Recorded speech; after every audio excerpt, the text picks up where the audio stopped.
नमस्कार मित्रांनो, आज आपण बोलणार आहोत तेलंगणा आणि आंध्र प्रदेशमध्ये MBBS प्रक्रिया कशी चालते, आपल्याला किती मार्काला ॲडमिशन मिळेल, कधी मिळेल, कशी प्रक्रिया असते याच्यात थोडक्यात बद्दल आपण डिस्कस करणार आहोत. एक लक्षात घ्या, महाराष्ट्राच्या प्रक्रियेमध्ये जर तुम्हाला MBBS मिळण्याचे चान्सेस कमी असतील तर तुम्ही इतर राज्यामध्ये देखील MBBS मिळवू शकता. त्याची काही प्रक्रिया असते, तुम्हाला तिथल्या प्रक्रियेमध्ये सहभाग घ्यावा लागतो. त्याच्यासाठी तिथं रजिस्ट्रेशन करणं गरजेचं आहे, तिथली प्रवेश प्रक्रिया फॉलो करणं महत्त्वाचं आहे. त्याच्यासाठी आता तेलंगणाचा आपण जर विचार करायचा झाला तर तिथं तेलंगणामध्ये ऑलमोस्ट 24 कॉलेजेस आहेत जे की नॉन मायनॉरिटी आहे आणि बाकीचे 3 कॉलेजेस जे आहेत ते मुस्लिम मायनॉरिटी कॉलेजेस आहेत. म्हणजे टोटल 27 कॉलेजेस आहेत, त्याच्यामधले 3 मायनॉरिटी कॉलेजेस आहेत. टोटल सीट जर बघितल्या, मायनॉरिटी सीट जर बघितल्या तर 307 सीट आहेत, 307 सीट, ज्या सीटसाठी तेलंगणाचे किंवा तेलंगणाच्या बाहेरचे देखील विद्यार्थी कॉम्पिटिशन करू शकतो. लास्ट इयरचं जर कट ऑफ पाहायला गेलं तर लास्ट इयरच्या रँकपर्यंत ज्यांचा नीटमध्ये रँक होता त्यांना तेलंगणामध्ये ॲडमिशन मिळालेलं आहे. आणि मायनॉरिटीचं जर पाहायला गेलं तर 1,75,000, म्हणजे जर कट ऑफमध्ये बघायला गेलं तर मायनॉरिटीचं कट ऑफ काय होतं. तरी आपण सांगायचं झालं तर तुम्ही मायनॉरिटीच्या स्टुडंटनी रेग्युलर कॉलेजमध्ये किंवा मायनॉरिटी कॉलेज अशा दोन्हीमध्ये ट्राय करू शकता. तर कट ऑफ जे आहे नॉन मायनॉरिटी कॉलेजेसमध्ये म्हणजे रेग्युलर कॉलेजेसमध्ये आणि मायनॉरिटी कॉलेजेसमध्ये 1,75,000च्या आसपास कट ऑफ होतं. तर यावर्षी पण ऑलमोस्ट त्याच रेंजमध्ये राहण्याची शक्यता आहे. जर ज्यांना पण इंटरेस्ट असेल, जर तुमची रँक या रेंजमध्ये येत असेल तर नक्कीच तुम्ही तेलंगणामध्ये ट्राय करू शकता. आता तिथं फी किती असते तर एक लक्षात घ्या, तिथं काही प्रत्येक कॉलेजनुसार फी स्ट्रक्चर थोडं वेगवेगळं आहे. 11 लाखापासून 15 लाखापर्यंत फी असलेले कॉलेजेस आहेत. तुम्ही फी बघून तुम्ही अप्लाय करू शकता. त्याच्या व्यतिरिक्त एक्स्ट्रा फीज कुठल्याही नाही आहे. तुम्हाला तिथं आउटडोर चार्जेस म्हणून काही एक्स्ट्रा भरायचे नाही. युनिव्हर्सिटीची फी जी आहे 40,000 फी भरण्यात येते रजिस्ट्रेशनच्या वेळेस किंवा अलॉटमेंटच्या वेळेस. त्यावेळेस तुम्हाला युनिव्हर्सिटी फी भरण्यात येईल, त्याच्या व्यतिरिक्त एक्स्ट्रा फी लागणार नाही.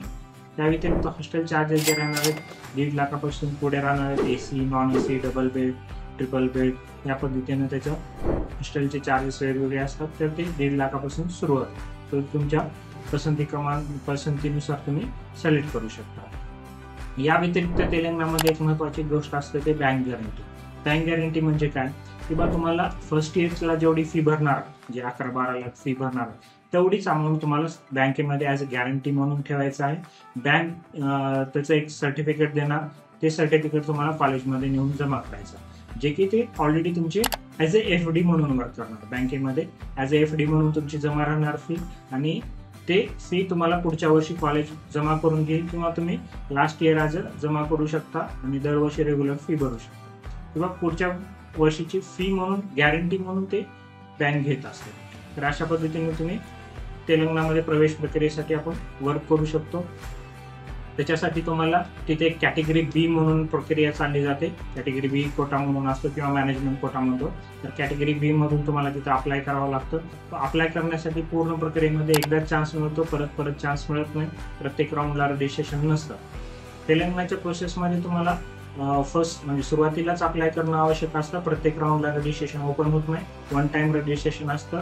त्याच्यामुळं ज्यांना कोणालाही इंटरेस्ट असेल त्यांनी सुरुवातीलाच रजिस्ट्रेशन करणं आवश्यक आहे. परत रजिस्ट्रेशन ओपन होत नाही. प्रत्येक राऊंडला तुम्हाला चॉईस फिलिंगला चान्स दिला जातो, पण रजिस्ट्रेशनला नाही. त्याच्यामुळे 1 टाइम रजिस्ट्रेशन असल्यामुळं तिथं तुम्हाला कट ऑफ कमी होत गेलेला दिसेल प्रत्येक राऊंडमध्ये. ठीक आहे. तिथं काही एक्स्ट्रा डॉक्युमेंट लागतात. इक्विव्हॅलन्स सर्टिफिकेट म्हणून आहे. जर तुमचं स्टेट बोर्ड असेल, महाराष्ट्र स्टेट बोर्ड असेल, तर तिथं अप्लाय करताना तुम्हाला इक्विव्हॅलन्स सर्टिफिकेट लागेल. ठीक आहे. अशा पद्धतीने तुम्हाला प्रोसेस करायची आहे. जर तुम्हाला एखादं पहिल्या राऊंडमध्ये कॉलेज मिळालं तर तिथं जाऊन तुम्ही कॉलेजमध्ये फी जमा करून होल्ड करू शकता आणि अपग्रेडेशनला जाऊ शकता. त्यानंतर जर बोलायला गेलं तर आंध्र प्रदेशचं, तर तिथं ऑलमोस्ट 236 सीट्स आहेत, जे की ऑल ओव्हर इंडियाचे स्टुडंट कॉम्पिट करू शकतात. गेल्या वर्षीचा कट ऑफचा जर विचार केला तर 2 लाखाच्या जवळपास, म्हणजे 2,06,000च्या आसपास कट ऑफ होतं. यावर्षी पण ऑलमोस्ट त्याच रेंजमध्ये राहणार आहे. त्याच्यानंतर मायनॉरिटीचं जर पाहिलं तर ऑलमोस्ट 4 लाखाच्या आसपास कट ऑफ होतं. तर ऑल इंडिया रँकनुसारच cut off most of the रेंजमध्ये चालतात. त्याच्यामुळे तुम्हाला मार्क्स न सांगता मी ऑल इंडिया रँक सांगत आहे. तिथं पण एक्स्ट्रा फीज नाहीये. फक्त रेग्युलर फी जी आहे ते 13,20,000 आहे. प्रत्येक कॉलेजला ही फिक्स फी आहे. तिथं गव्हर्नमेंटने ठरवून दिलेलं आहे किंवा 13,20,000च प्रत्येक कॉलेजने फी चार्ज करायचे. एक्स्ट्रा चार्जेस नाही, फक्त युनिव्हर्सिटीज फीचे पे करावं लागते तुम्हाला. त्यानंतर हॉस्टेल मेसचे चार्जेस जे आहेत ते 1.5 लाखापासून पुढे. त्याच पद्धतीने AC, non AC, double bed, triple bed ह्या पद्धतीने तुम्ही चूज करू शकता. तर इथं प्रोसेसमध्ये परत इथे पण आंध्र प्रदेशमध्ये पण अप्लाय करताना तुम्हाला सिंगल रजिस्ट्रेशन असतं, वन टाइमच रजिस्ट्रेशन असतं. प्रत्येक राऊंडला रजिस्ट्रेशन नसणार आहे. जर तुम्ही चॉईसेस भरले आणि तुम्हाला जर कॉलेज नको असेल आणि तुम्ही ॲडमिशन नाही घेतलं तर तुम्ही प्रक्रियेमधून बाहेर पडणार.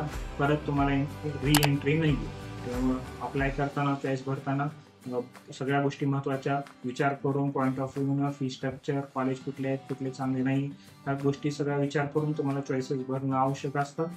तिथं रेग्युलर फीच्या व्यतिरिक्त एक्स्ट्रा फी नसल्यामुळे तुम्हाला अफोर्डेबल आहे. 15-16 लाखाच्या रेंजमध्ये तुम्हाला खर्च जाऊ शकतो. म्हणजे 13,20,000 रुपये regular fee, 1.5 lakh first year, म्हणजे 14.5 लाख रुपये मिनिमम एवढी जाईल. अजून इतर खर्च तुम्ही 50-1,000 पकडू शकता. स्वतःचा तुमचा एज्युकेशनल खर्च पकडू शकता. त्याच्या व्यतिरिक्त तुम्हाला कुठले एक्स्ट्रा चार्जेस नाही आहे. आंध्र प्रदेशमध्ये बँक गॅरंटी नाही आहे. त्याच्यामुळं तुम्ही इथं रेग्युलर म्हणजे 1 वर्षाला तुम्हाला 13,20,000 म्हणजे 15 लाखाची अरेंजमेंट असेल तर इथं घेऊ शकता. तर तेलंगणामध्ये जायचं असेल तर तुम्हाला 25 लाखाची पहिल्या वर्षासाठी अरेंजमेंट करावं लागेल. जे रेग्युलर 12 लाख तुम्ही कॉलेजमध्ये भरणार, 12 लाख बँकेत भरणार आहे बँक गॅरंटी, आणि इतर जे काही चार्जेस असतात ते पे करणार. म्हणजे कमीत कमी 25-26 लाखाची तुम्हाला पहिल्या वर्षी अरेंजमेंट करावं लागेल. त्यामुळे तुम्ही तेलंगणामध्ये घेऊ शकता. अशा पद्धतीनं सिम्पल प्रोसेस आहे. म्हणजे असं नाही की बा तुम्हाला काहीतरी कॉम्प्लिकेटेड प्रोसेस आहे, समजत नाही, मॅनेजमेंट कोट्यातून कोणीतरी. आता बरेच जण काय सांगतात की तुम्हाला की आम्ही मॅनेजमेंटची सीट मिळवून देऊ म्हणून हे रेग्युलर सीट मिळवतात आणि तुमच्याकडे 2-3 लाख रुपये एक्स्ट्रा चार्ज करतात. म्हणजे ॲज अ मॅनेजमेंट सीट मिळवून दिली अशा पद्धतीनं ते एक्सप्लेन करून सांगतात. तर असं काहीही नाही आहे. तुम्ही रेग्युलर प्रोसेसमधून तुम्ही या बजेटमध्ये म्हणजे 11 ते 15 लाखामध्ये तेलंगणा आणि 13 लाखामध्ये आंध्र प्रदेश इथं ॲडमिशन घेऊ शकता. याच्या व्यतिरिक्त तुम्हाला एक्स्ट्रा कोणालाही पैसे देण्याची गरज पडत नाही. प्रॉपर प्रोसेस फॉलो करा. जर तेलंगणा आणि आंध्र प्रदेशमध्ये तुम्हाला प्रोसेस करायची असेल, आमची काउन्सिलिंग जॉईन करायचं असेल तर डिस्क्रिप्शनमध्ये मी नंबर दिलेला आहे, नंबरवर कॉल करा आणि पूर्ण तुम्हाला ॲडमिशन एंडपर्यंत काउन्सिलिंग करून दिली जाते. फॉर्म फिलिंग वगैरे सर्व केलं जातात. आंध्र आणि तेलंगणामध्ये दोन्ही ठिकाणी तुम्हाला इक्विव्हॅलंट सर्टिफिकेटसाठी अप्लाय करावं लागतं, तेही अप्लाय करून दिलं जातं. पूर्ण ॲडमिशन एंडपर्यंत तुम्हाला गायडन्स केलं जातं. कुठलीही फसवणूक होऊ नये या दृष्टिकोनातून तुम्हाला पूर्ण गायडन्स केलं जातं. ऑनलाईन फॉर्म फिलिंगपासून, कॉलेज सिलेक्शनपासून ते शेवटच्या राऊंडपर्यंत तुम्हाला पूर्ण गायडन्स केलं जातं.